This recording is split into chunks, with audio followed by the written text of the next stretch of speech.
Pak Bharat hotline खुलियल आहे। उम्मीद त जंगबंदी बरक़रार रहंदी। DG ISPR lieutenant general Ahmed Sharif Chaudhry अमेरिकी अख़बार खे ॾिनल इंटरव्यू में चयो आहे त 4 ॾींहनि ताईं मिसाइल ऐं हवाई हमलनि खां पोइ पाकिस्तान ऐं भारत जा सीनियर ऑफिसर्स हॉटलाइन ते ॻाल्हाईंदा रहनि था।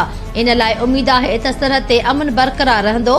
भारतीय हमलनि सबबि थियल जानी ऐं माली नुक़सान ते पाकिस्तान तमामु घणो शफ़ाफ़ रहियो आहे। उम्मीद आहे त भारत बि ईअं ई कयो हूंदो।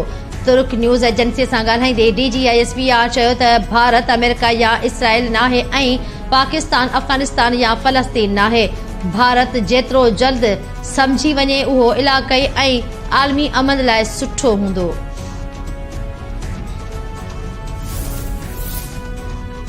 पाकिस्तान ऑपरेशन बुनियादुल मरसूस दौरान शाहीन मिसाइल इस्तेमाल करण वारनि भारतीय दावाउनि खे रद्द करे छॾियो। भारतीय फौज जे ऑफिशियल ट्विटर अकाउंट ते वीडियो जारी करे शाहीन मिसाइल जे इस्तेमाल जी दावा कई वई ऐं बाद में वीडियो हटाई वई।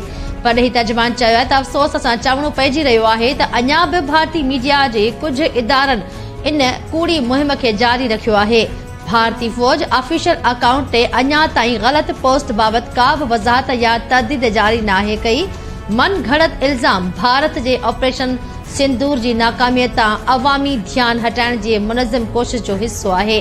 पाकिस्तान तरफ़ां इस्तेमाल कयल हथियारनि जा समूरा तफ़सील ISPR जे 12 मई वारी प्रेस रिलीज़ में ॾिना विया हुआ।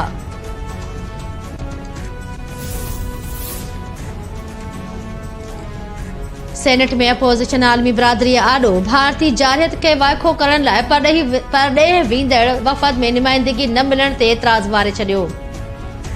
शिबली फराज़ चयो आहे त ॿाहिरिनि मुल्कनि जे दौरे लाइ हुकूमत तरफ़ां वफ़द मोकिलणु बहितर अमल आहे, पर वफ़द में अपोज़िशन जो को बि नुमाइंदो नाहे। क़ौमी असेंबली ते अपोज़िशन खे नज़रअंदाज़ कयो वियो आहे। मुल्की मुफ़ाद ख़ातिर सभिनी खे गॾु थियणो पवंदो। वक़्ती सेनेट चेयरमैन चयो त अपोज़िशन लीडर जी तजवीज़ गौर जोगी आहे। हुकूमत जो जवाब अचणु घुर्जे।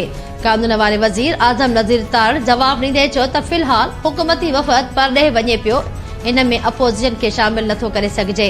पार्लियामेंटी वफ़द वियो त इन में मुख़ालिफ़ धुर खे नुमाइंदगी ॾिनी वेंदी।